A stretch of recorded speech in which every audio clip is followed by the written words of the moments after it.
juga dia ngatain orang miskin kayak lu mana bisa masukin gue ke penjara, gue ini kebal hukum. Dan dia ngelempar saya pakai patung, pakai kursi, pakai mesin edisi BCA. Abis itu saya ditarik sama bapaknya si pelaku. Sahabat Kompas.com, Dwi Ayu Darmawati merupakan seorang wanita berusia 19 tahun yang sempat bekerja di sebuah toko roti yang berlokasi di Cakung, Jakarta Timur. Namun, dia mengalami penganiayaan oleh anak bos toko roti tempat dia bekerja, yaitu George Sugama Halim. Dwi sudah berusaha melaporkan kejadian ini ke dua polsek yang berbeda. Usahanya untuk mendapatkan keadilan juga sempat ditipu oleh pengacara. Sampai akhirnya cerita Dwi viral di media sosial sehingga dia mendapatkan banyak dukungan. Bagaimana kelanjutan ceritanya? Yuk kita simak sama-sama. Jadi kejadian itu tanggal 17 Oktober 2024 jam 9 malam. Di situ saya posisi lagi bekerja. Nah, si pelaku ini datang dari luar toko masuk ke dalam terus duduk di sofa. Habis itu beliau ini memesan makanan online. Habis setelah abang online datang nih, saya disuruh nganterin makanannya ke atas ke kamar pribadinya. Di situ saya nolak karena menurut saya bukan tugas saya juga, dan ada lain hal. Sebelum kejadian ini saya pernah dilempar pakai tempat solasi dan kena kaki saya. Terus juga dia pernah ngelempar saya pakai meja tapi untungnya nggak kena saya. Di situ si pelaku ini juga ngatain saya miskin, babu, terus juga dia ngatain orang miskin kayak lu mana bisa masukin gue ke penjara, gue ini kebal hukum. Dari situ saya mau resign sama teman-teman saya, tapi adiknya si pelaku ini nahan saya untuk tidak resign. Akhirnya kita bikin perjanjian kalau kita tuh nggak mau nganterin makanan beliau lagi nih ke kamarnya. Di situ disepakati, akhirnya kita kerja seperti biasa. Balik lagi ke topik yang saya nolak, itu saya kan nolak terus. Mungkin pelaku ini kesel karena saya tidak menuruti kemauannya dia. Akhirnya si pelaku ini ngelempar saya pakai patung, pakai kursi, pakai mesin edisi BCA. Abis itu saya ditarik sama bapaknya si pelaku untuk lapor polisi dan pulang. Akhirnya, tapi karena di situ tas sama HP saya masih ketinggalan di dalam, akhirnya saya balik lagi ke dalam. Pas saya pengen ngambil barang-barang saya, akhirnya dilemparin lagi tuh pakai kursi. Akhirnya saya kabur ke dalam tempat ruangan yang banyak oven. Di situ saya nggak bisa kemana-mana. Akhirnya saya dilemparin terus. Endingnya di situ dia ngelemparin saya pakai loyang, terus kena kepala saya ini sebelah sini. Habis itu dia masuk ke dalam, baru saya bisa keluar toko. Orang tua pelaku itu melihat anaknya melempar barang ke Bayu. Melihat. Sempet kayak ada, udah stop misalnya. Ibunya pelaku kan kalau kita lihat di video itu kan menahan, tapi karena ditarik juga, mungkin juga ibunya kan nggak punya kekuatan juga, akhirnya ya mau nggak mau kan. Bener nggak sih pengacara itu diberikan yang pertama dari keluarga ini? Alasannya apa waktu itu? Jadi pas awal kejadian ini berapa hari kemudian ada seseorang yang nelpon saya, bilangnya dari LBH, atensi dari Polda. Di situ saya percaya aja karena kan saya juga nggak ngerti kan. Akhirnya saya sempat tanda tangan surat kuasa. Di situ setelah tanda tangan, akhirnya berapa hari kemudian kita pertemuan lagi kedua kalinya. Di situ si pengacara ini mengakui depan saya dan depan orang tua saya kalau dia suruhan dari ibunya si pelaku. Terus dia bilang nggak namanya siapa gitu mungkin? Bilang, tapi saya nggak mau menyebutkan. Oke, nggak apa. Terus setelah itu posisinya yang sudah melapor ke dua polsek tapi ditolak itu seperti apa waktu akhirnya laporan ke polsek itu? Jadi pas setelah kan abis kejadian itu kan saya keluar tuh toko, si ibu ini bawa saya ke klinik. Setelah diperban, di situ saya langsung mencari biar laporan ke polisi. Tapi saya kan awalnya di Polsek daerah Rawamangun, tapi karena di situ emang bukan tugasnya, akhirnya saya diusulkan untuk ke Polsek Cakung karena di situ juga mungkin kekurangan SDM, jadi pihak sana mengusulkan untuk ke Polres Jakarta Timur. Di situ laporan saya diterima dan setelah laporan saya juga disuruh diantarkan visum. Setelah itu pulang. Itu jam ke Polres itu jam berapa sih, Mbak? Sekitar jam 2-an, jam 12 lah pokoknya, iya. Berarti setelah kejadian langsung. Langsung kita nyari-nyari tempat buat laporan sampai visum selesai visum tuh sampai jam 6 pagi. Saat laporan ke Polres itu apa aja sih yang Kak Ayu bawa? Apakah bawa bukti atau mungkin rekaman video mungkin? Saya di situ cuman bawa baju yang saya pakai yang ada darah-darahnya aja. Oke. Terus di apa respons Polres pada saat itu? Responnya ya apa ya, dia mungkin kaget juga kan, kayak ya dia nerima laporan saya aja dengan baik sih. Berarti langsung diterima gitu laporannya. Kalau di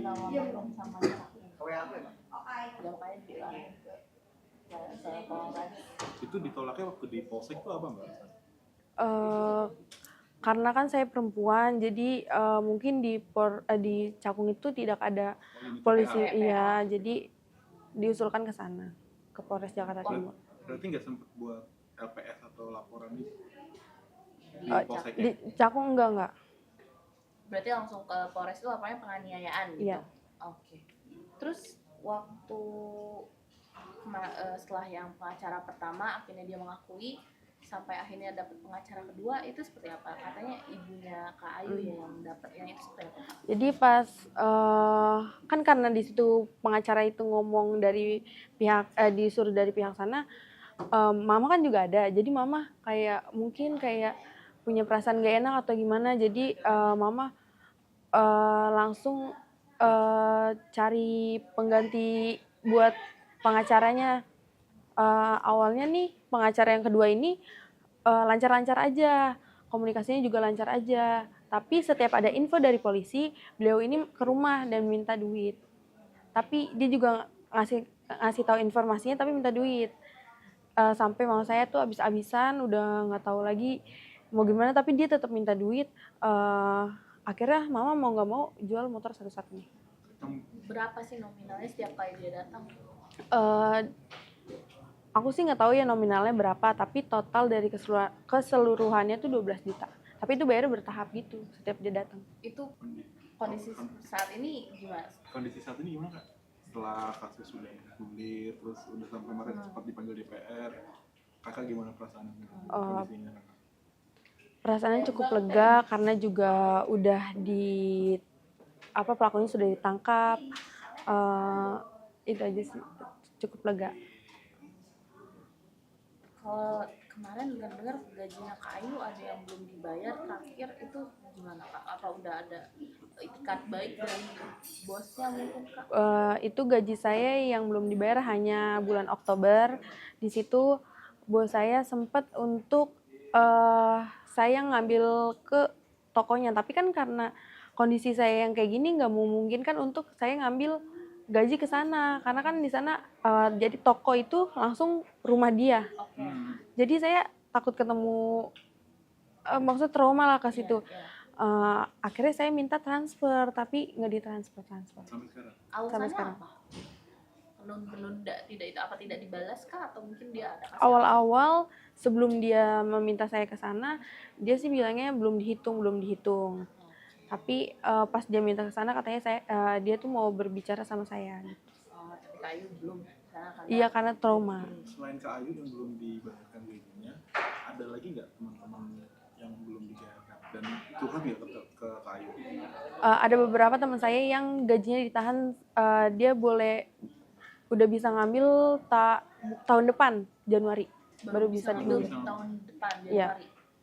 Itu berapa bulan nggak rata-rata teman Kakak yang ditahan gajinya? Setahu saya ya setiap penahanan gaji itu 3 bulan. 3 bulan. Kak Ayu sendiri berapa yang seharusnya dibayarkan ke Kak Ayu? Yang bulan Oktober ini 2.100.000. Kak, teman-teman media dapat info kalau teman-teman Kak Ayu di toko itu banyak yang kesian setelah kejadian ini. Itu benar nggak Kak? Bener.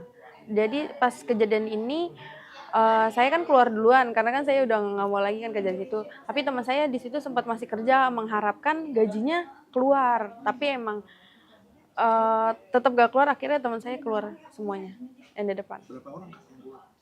Sekitar 3 orang. 3 orang. Dari total berapa?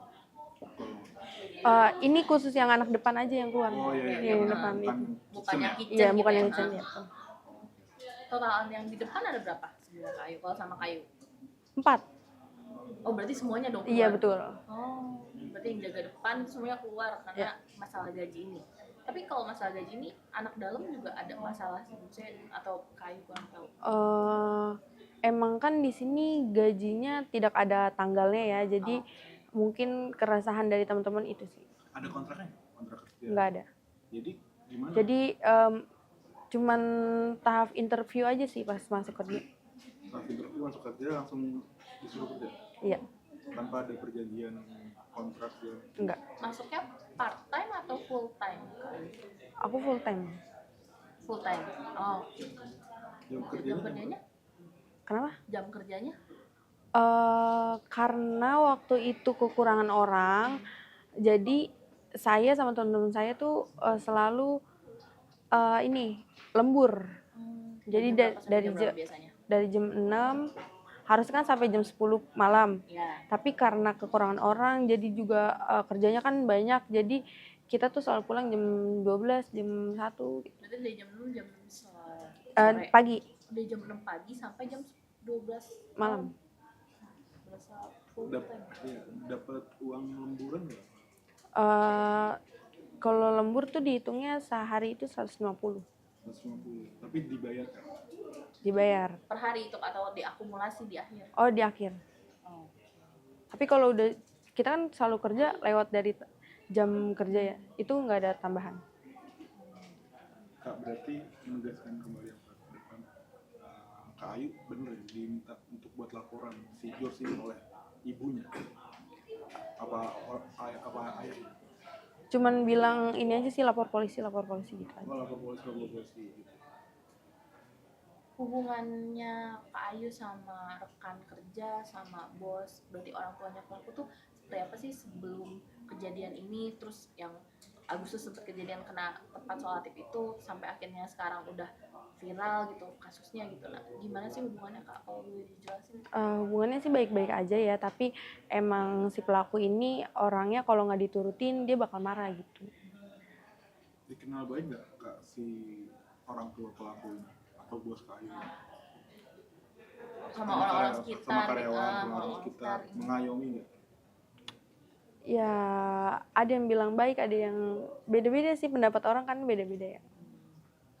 Tapi kalau misalkan dari sejak yang Agustus itu pernah nggak sih kayak orang tuanya pelaku tuh kayak minta maaf sama Kayu, maaf ya kayak sikap si ini kayak Awal kejadian itu si orang tuanya yang ibunya itu minta maaf ke saya, dan beberapa hari kemudian juga lewat WA minta maaf, tapi minta maaf ke saya, tidak secara kekeluargaan. berarti ada Kayu ada berharap juga beliau mau datang dan minta maaf langsung ke keluarga gitu. Oke. Ayu kan kemarin sempat dengar kita ada demo ya untuk meminta ditutup atau dicabut izin usaha. Itu gimana Pak tanggapannya dari Kak Ayu sendiri?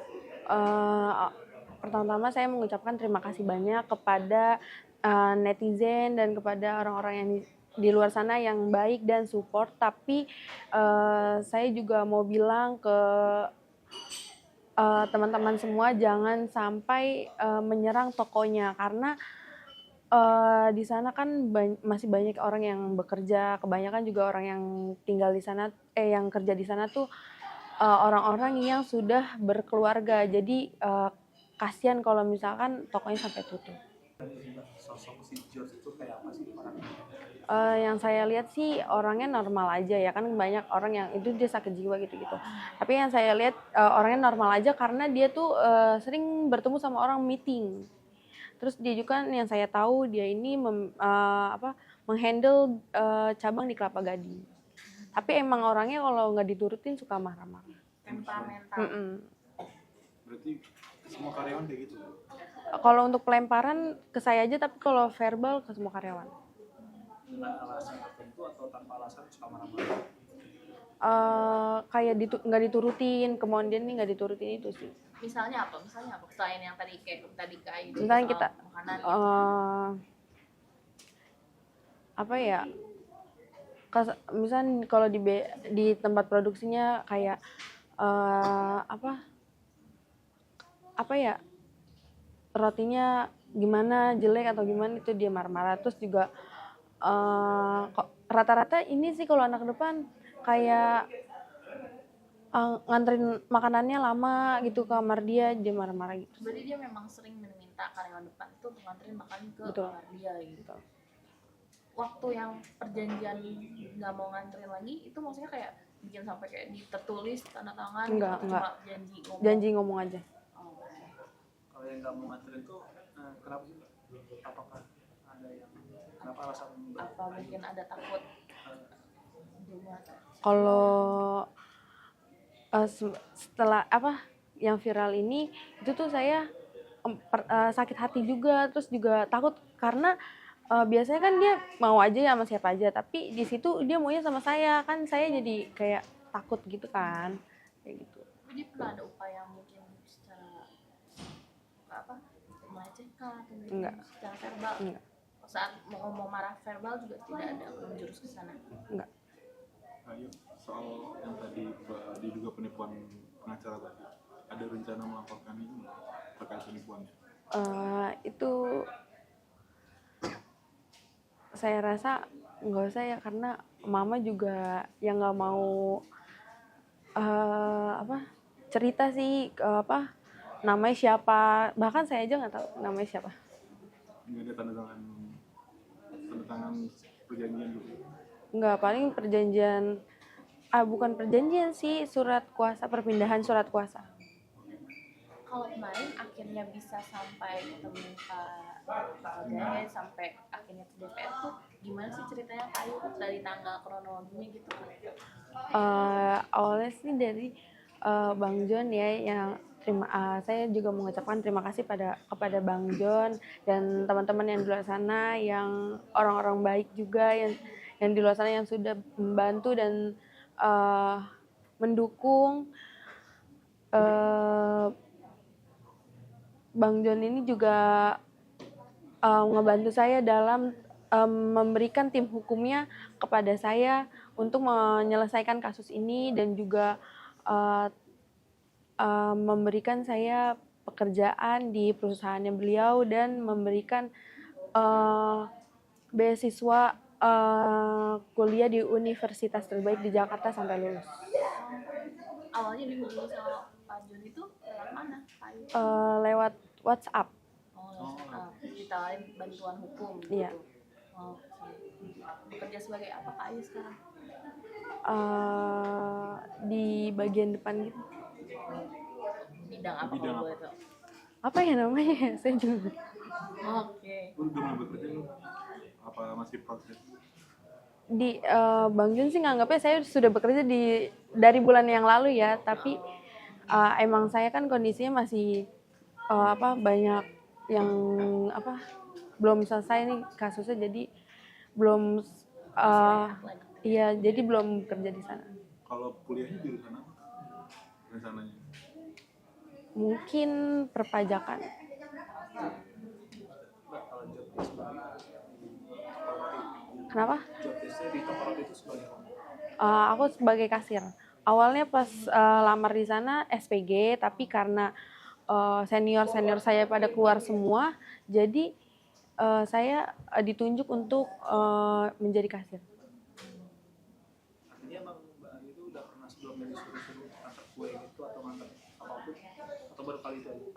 Sebelumnya udah pernah ke kamar mengantar makanannya ke kamar, tapi saya nggak mau lagi karena kok jadi keseringan gitu. Teman-teman yang lain juga pada ngeluh kayak, gue ini sebenarnya kerjanya apa kayak gitu, karena kan mengganggu pekerjaan juga ya, misalnya lagi rame dia juga, yang ini minta yang ini, jadi itu sih keluhan dari teman-teman. oh kadang beliau pun mintanya nggak tahu waktu gitu ya, Iya, tahu iya. ceramah dia minta dianterin Iya, ke betul. kamarnya gitu. Oh,